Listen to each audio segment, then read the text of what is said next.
Hello ළමයි කොහොමද ඉතින් ඔයාලට ඕන ඉතින් මම අදත් ඔයාලට ලස්සන අලුත් vlog එකක් අරගෙන ආවා.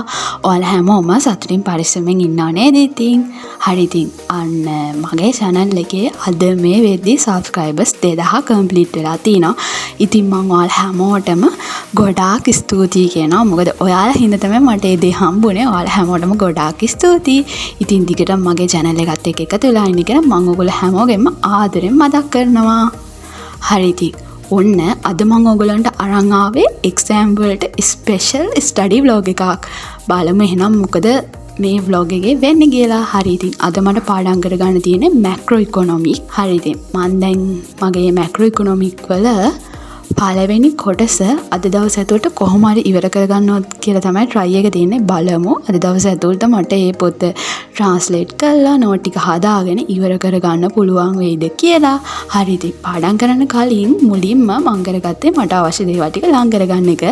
ඕගොල්ලොත් ඉතින් පාඩම් කරන්න කලින් ඔයාලට අවශ්‍ය දේවල් ලං කරගෙන ඉන්න.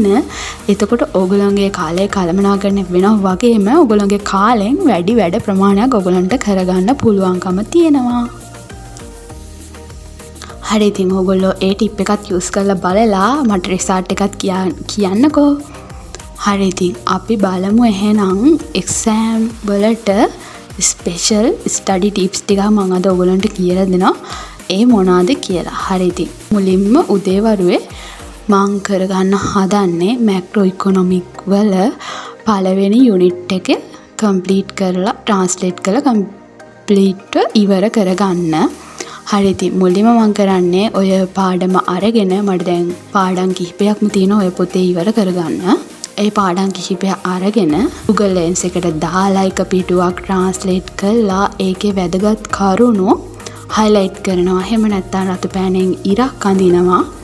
මතක ඇතුව මම විශේෂයෙන්ම කරගන්න දෙයක් තමයි ළමයි ප්‍රධාන මාතෘකා අනුමාතෘකා highlight කරලා එතන highlight කරලා හරි එහෙම නැත්නම් රතු පෑනෙන් ඉරක් ගාලා හරි එතන ඒකේ තේරුම අනිවාර්යෙන් ලියනවා. මම ඒ තේරුම අනිවාර්යෙන් ලියාගෙන ඇයි කියලා මම ඔයගොල්ලන්ට ඉස්සරහට කියලා දෙන්නම්. හරි ඉතින් දැන් මම කරගන්න හදන්නේ Google Lens එකට දාලා පිටුවෙන් පිටුව translate කරලා වැදගත් කරුණු highlight කරලා එහෙම නැත්නම් රතු පෑනෙන් ඉරක් ඇඳලා ඒවැ තේරුම එක්ක එතනම සිංහල තේරුම එතනම ලියා ගන්නවා. එහෙම නැත්නම් sticky note එකක් අලවලා ඒකෙත් ලියා ගන්නවා.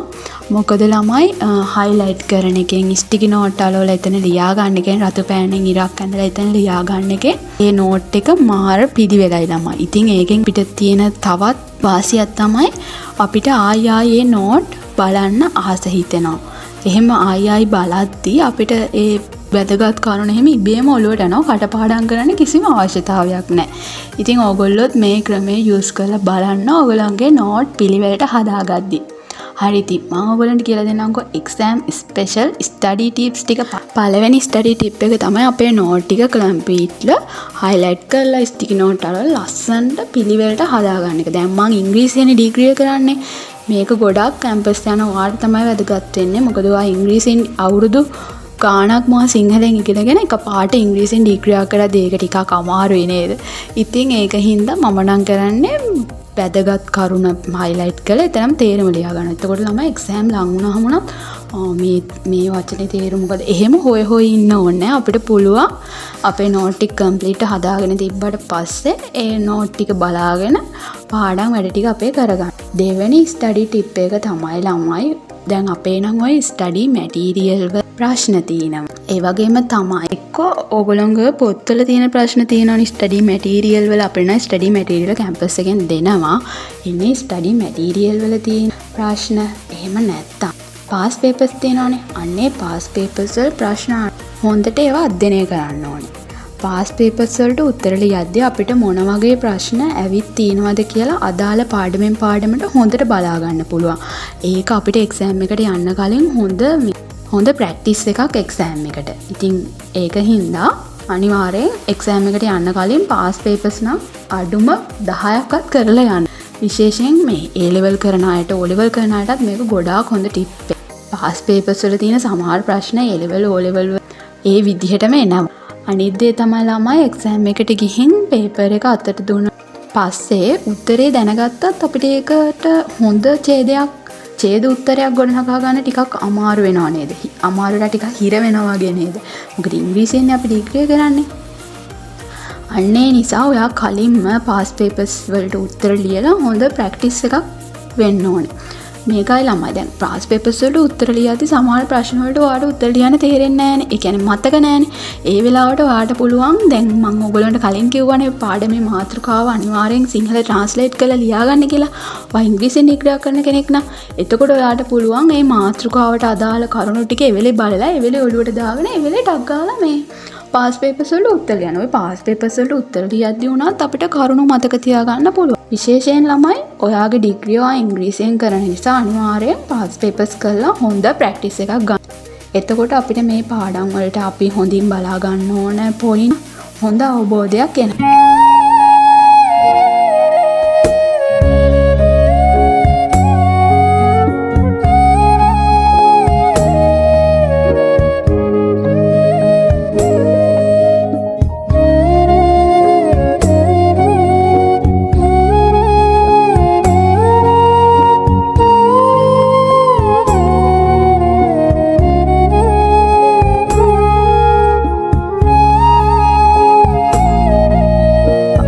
හරි ඉතින් පාඩම් කරන අතරතුරේ මම පොඩි ස්නැක් එකකුත් ගත්තා.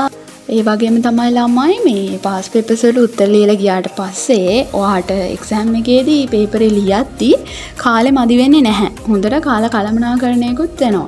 ඒකින්ද ඔයගොල්ලෝ දැන් මම කිව්වා වගේ මුලින්ම ඔයා ඉංග්‍රීසියෙන් ඩිග්‍රියක් කරන කෙනෙක් නම් ඔයා මුලින්ම ඔයාගේ නෝට් ටික කම්ප්ලීට් හදාගන්න. ඊට පස්සේ ඔයාගේ ස්ටඩි මැටීරියල් එකේ තියෙන ප්‍රශ්න වලට උත්තර ලියන්න. ඒ වගේම තමයි ඔයාට පුළුවන් තව අමාරු තැන් YouTube එකෙන් වීඩියෝස් බලලා YouTube එකේ තියෙන පාස් පේපර්ස් වලට උත්තර ලියන විදිහත්. අන්න ඒවත් ඔයාට පුළුවන් බලලා කරන්න.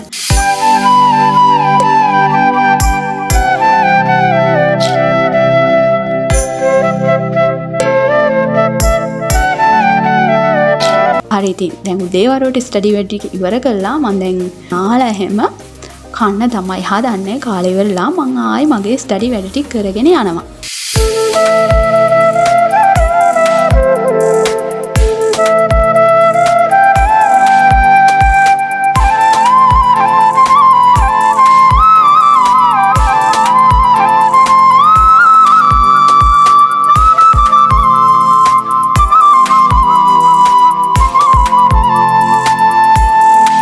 මම ඔයගලන්ට කියේ හිටියේ අර ස්ටඩි ටිප්ස් ටිකනේ. එන්නේ විදිහට ඔයා පාස් පේපර්ස් වලට උත්තර ලියන්න. ඒ වගේම YouTube එකේ වීඩියෝස් අරගෙන ඒවා බලන්න.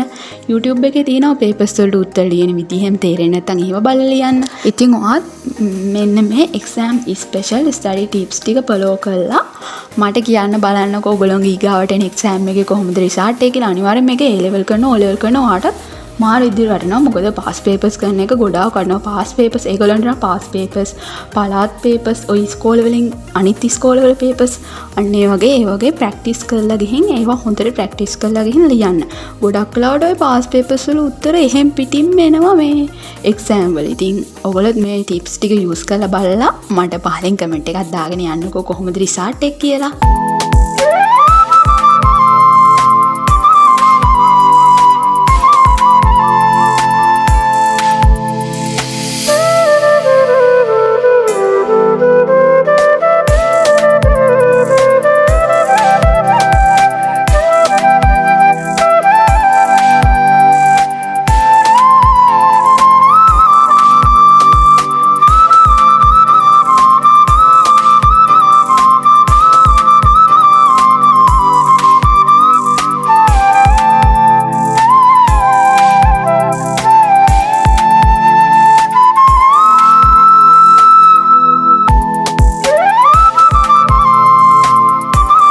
හරි ළමයි ඉතින් ඔන්න ඔය විදිහට අද ඉතින් මම කොහොම හරි මැක්‍රෝ ඉකොනොමික් පළවෙනි පොත ට්‍රාන්ස්ලේට් කරලා නෝට් ටික පැහැදිලිව හදාගෙන ඉවර කරගත්තා.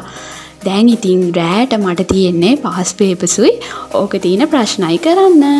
බලමු එහෙනම් ඉස්සරහට තව වීඩියෝ එකේ මොකද වෙන්නේ කියලා. දිගටම මගේ වීඩියෝ එකත් එක්ක ඉන්න.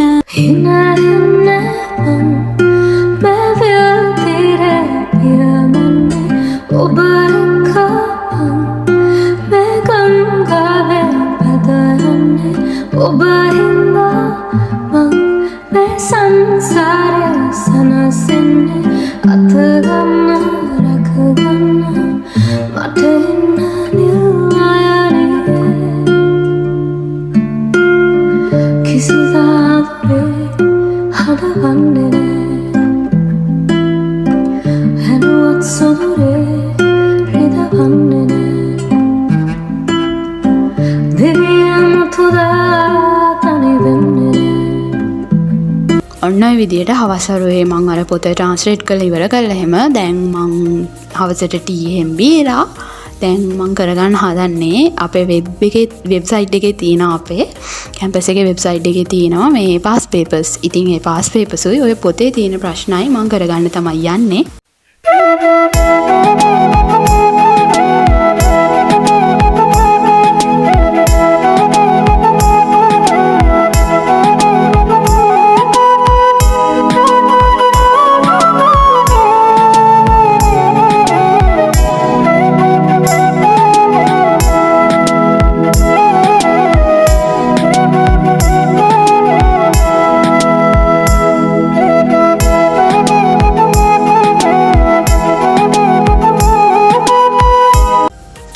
ළමයි ඉතින් ඔන්න ඔය විදිහට තමයි අද මගේ එක්සෑම් ස්පෙෂල් ස්ටඩි ටිප්ස් කියන බ්ලොග් එක ඉවරුනේ. එහෙනම් මම අදට ගිහින් එන්නම්.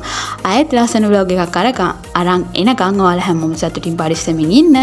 අද මගේ වීඩියෝ එක ලස්සන නම් ලයික් කරන්න, කමෙන්ට් කරන්න අමතක නොකර. ඔයා මගේ channel එකට තාමත් එකතු වෙලා නැත්නම් එකතු වෙන්න කියලා මම ආදරෙන් ඉල්ලනවා. එහෙනම් මම අදට ගිහින් එන්නම්.